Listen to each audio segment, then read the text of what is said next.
there are some who say that if you're trying to think about longevity, you should be thinking about reverse engineering the bar you want to be able to meet when you're 100.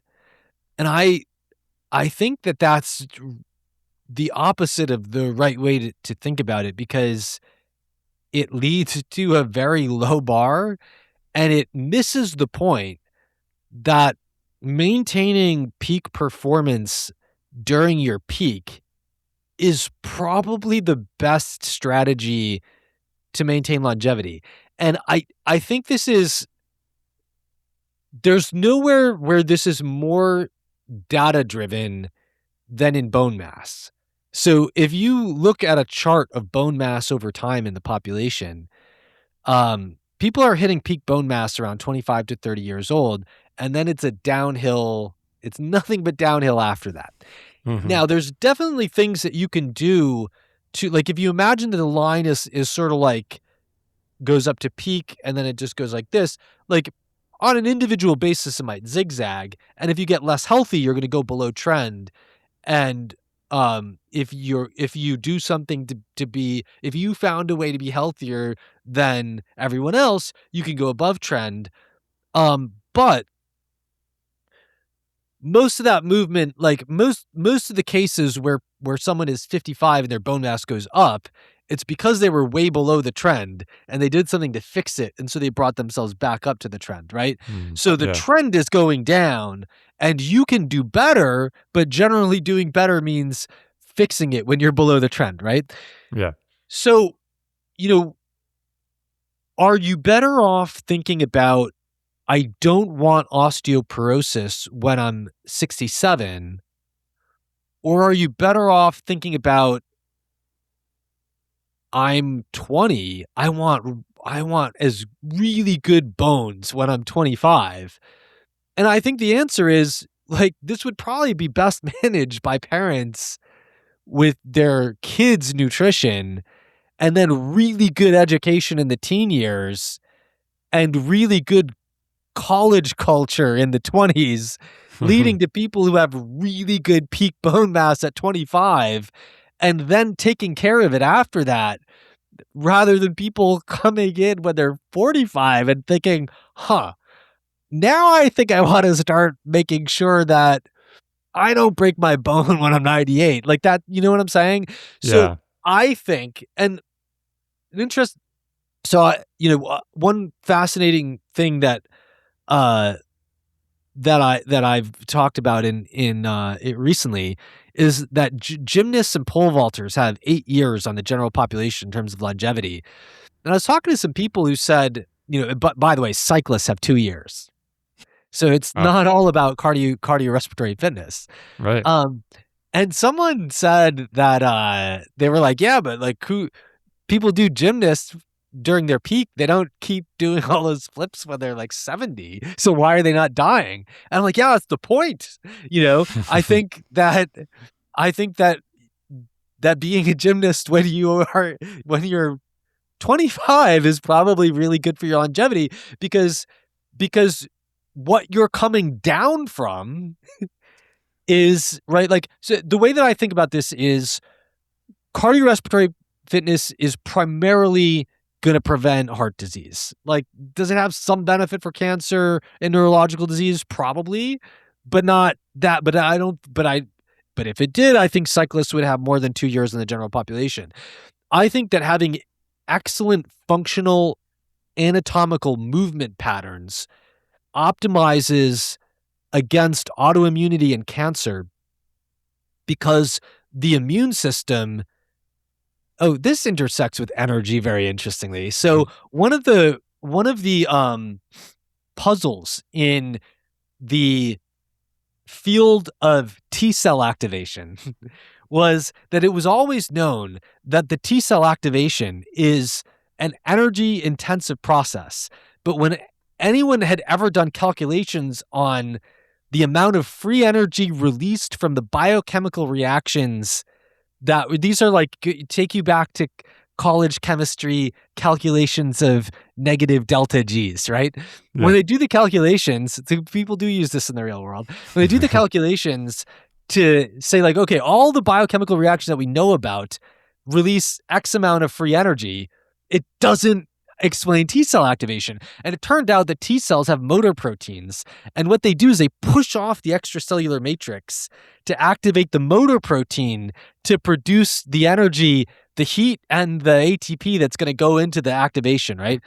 And so I think that structural integrity of joints that is measurable based on functional performance indicators, meaning you can do handstand walk up the stairs, is a great indicator that your shoulders are in good working condition, right? Yeah. I think that is like on a whole body level is probably protective against cancer and immune dysfunction.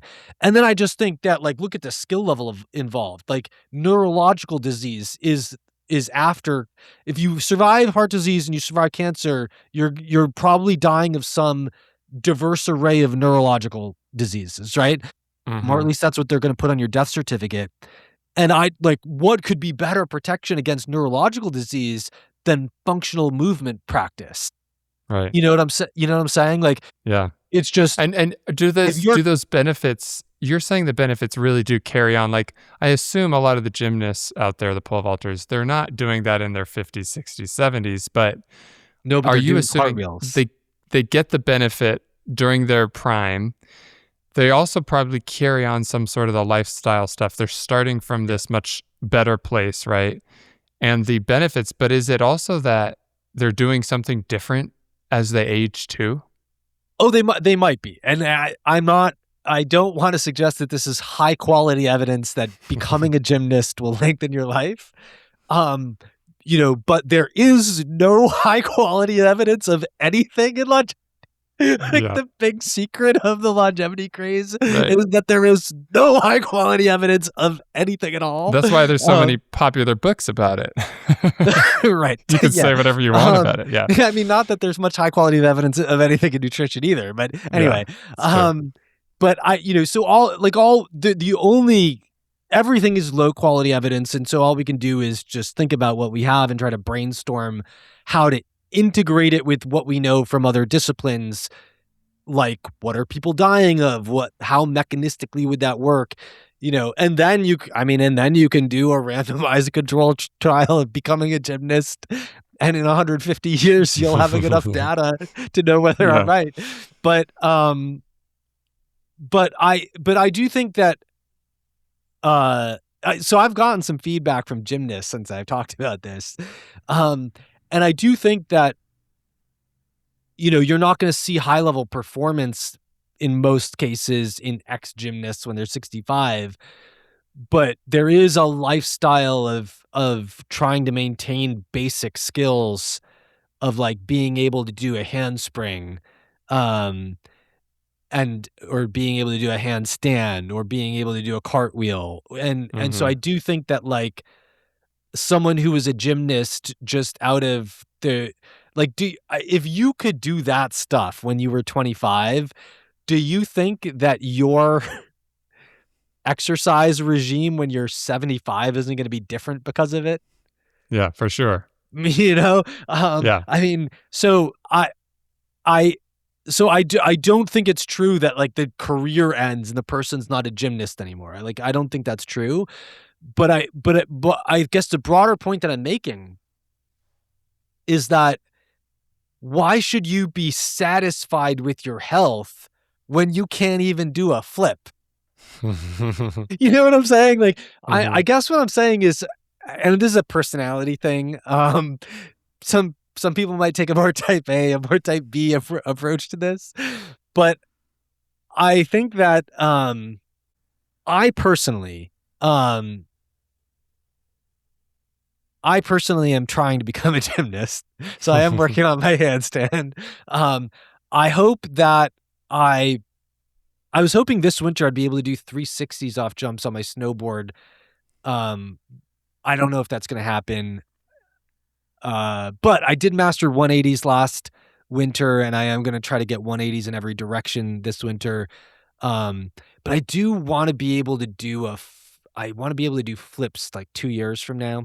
Um, and I don't even want to try it until I mastered like doing a handspring at home. Um, Not that it wouldn't be safe in a foam pit, but I guess my point is I think that if you I think maximizing your current performance is where you should be focused on for your longevity. And I and Mhm. I'm not saying everyone has to be, and I do think that like when you get into a certain level of elite athlete, most sports have negative drawbacks from the loss of generality. And I do think that part of the reason that gymnasts and pole vaulters uh, don't show that is because even though a pole vaulter only does one thing, like the if you look at the steps that are involved in the whole process of the pole vault, like every joint is somehow exercising some kind of peak performance to do that one thing. And so I Mhm. do think that there's enough generality in those sports that that's why you're not seeing that loss.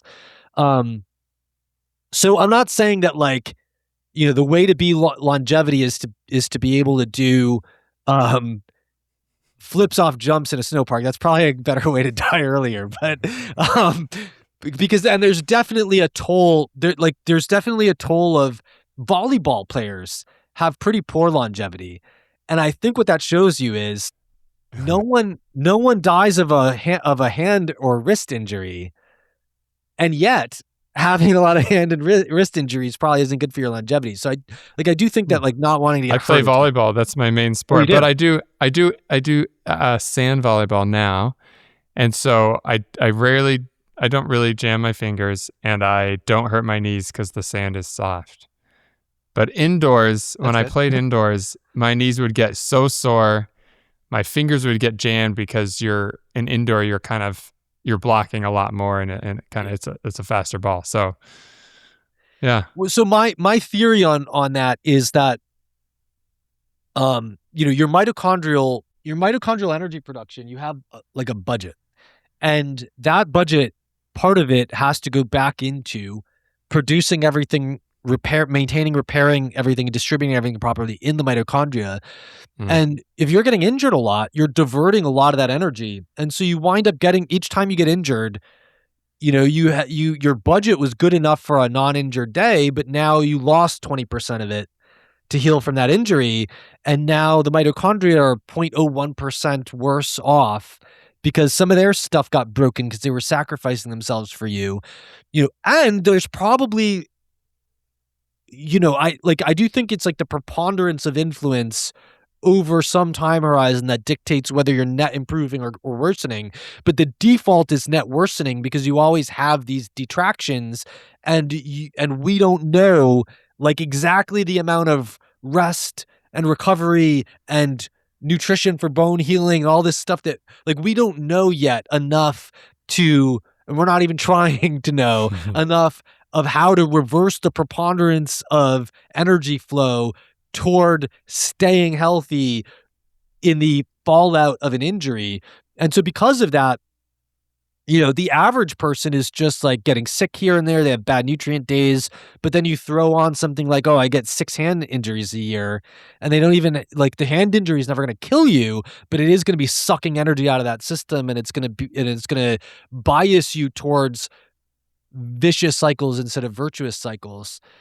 So I Mhm. think, I think that's uh, a a problem. But I mean, to tie this back to your original question was, what about the person who is fine with their health? And my Mhm. answer is, um, there is definitely some longevity benefit to not worrying about your health, but um, if you're gonna worry about something, you should be worrying about how to improve your performance on all these diverse metrics and looking at where your weakest link is. And I'm not saying that everyone's weakest link is on some nutrient that they need to optimize their mitochondrial function, but as we talked about in the beginning, most people are missing some kind of nutrients. and that's going to have an impact on their mitochondrial function. Most people also have genetic idiosyncrasies that are going to make their nutritional needs different. And a big Mhm. part of the high ROI part of knowing that is to understand mitochondrial function. But there's also like, are you doing enough push-ups? And, are you doing enough pulls? And are you doing enough swinging and rotating? And are you quick on your feet? And are you good? Do you have good emotional responses? And are you are you as good at math as you were when you were 10? And all kinds of things like that that go into, you should analyze like you don't like I, I'm not saying there's no use in like envisioning the future and saying, what do I want my future to be like? And including in that, what do I want it to look like when I'm 100? But the reality is that if we imagine that everything behaves like that peak bone mass figure does, and I see no reason to think it doesn't, then you might never care when you are 30 whether you can memorize a string of 15 numbers. But if you can, there's a better chance that you're not going to forget your brother's name Mhm. when you're 95. That's my position. So I think that yes, you should think like, okay, if what do I really care about? Because if you really care about something, you definitely don't want to lose that. But you shouldn't fool yourself into thinking that that's the only things you should be thinking about. You really should be thinking like, okay, I need to move properly. I need good body composition. I need good memory. I need good critical thinking skills. I need good creativity. I need good emotional balance and equanimity. I need, Mhm. you need all of those things. And you should periodically evaluate your life and say, okay, what's my weakest link? Number one. And then number two, how do I keep what I gained last year when something else was my weakest link and now work on this?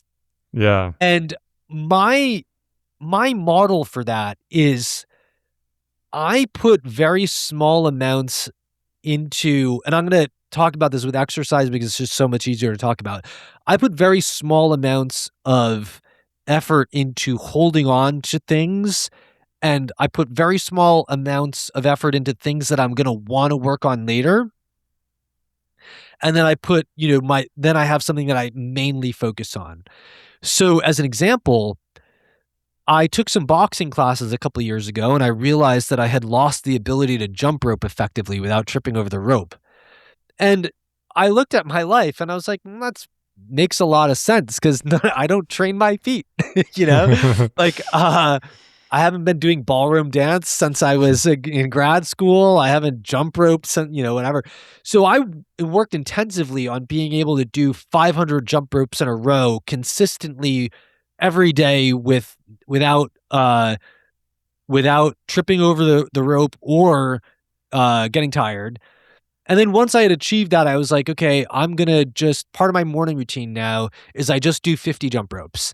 And if I get 48, I punish myself by doing it again. But that usually doesn't happen. Mhm. And then I'm not intensively working on a handstand, but I do like do a toe hang from the wall where I try to come out of a handstand. I do it once a day, takes 5 seconds. Because I was working on that a little bit. I'm focused on snowboarding for the winter, so I'm like, okay, after snowboarding season, I really want to get my handstand, and so I don't want to lose the work that I did on it before. So I spend, you know, 10 seconds climbing up on the wall and trying to do a toe hang out of it, and Mhm. I wouldn't be surprised if I get a little bit better over the next month. But that might mean that I held it for 6 seconds, not that I could walk around in it, Right. But so I think the problem is that people yo-yo all the time because they're like, "Oh, I wanna gain muscle mass," and then they're like, "Oh, I wanna play, pickleball," and then, Yeah. and they go back and forth, and they're either good at pickleball or they You gain some wanna muscle mass, you wanna be and able you to have to think maintain about, it. yeah, how do you maintain it? And so it's like, this is what I would say. Whatever you were working on before, figure out how to maintain it, and then you can reward yourself by evaluating what do you want to work on next, and then maintain it, and then work on something next. And then if you get to a point where you're trying to maintain too many things, you're going to have to cut something, but you should do it thoughtfully. Yeah, be able to prioritize what matters to you most. Yep. But I think that's really important to think about in general, building all the things that matter with lifestyle, with emotional health, with obviously with exercise, nutrition, all of that. And they all matter, and finding the weakest link is important so you can know where to emphasize and prioritize your time, because we have finite time and energy and all of that. But there is this, I think, yo-yo effect that a lot of us do, where we go from season to season saying we're getting really into that and we're getting really into that, and you can lose if you don't. And I think for me, it's like it's the consistency, even like you said, 5-10 seconds a day. Like, so one of the things, I just do a minimum of, I'll do 10 pull-ups, 25 push-ups, and like a really light deadlift every day. And I'll do a dead hang. And like that it takes 2 minutes. I do it before lunch. And it's like, I'm not gaining a lot from that, but I'm maintaining, and it's like, it's manageable. It's sustainable for me. I've been doing that for years, and I don't have trouble doing that.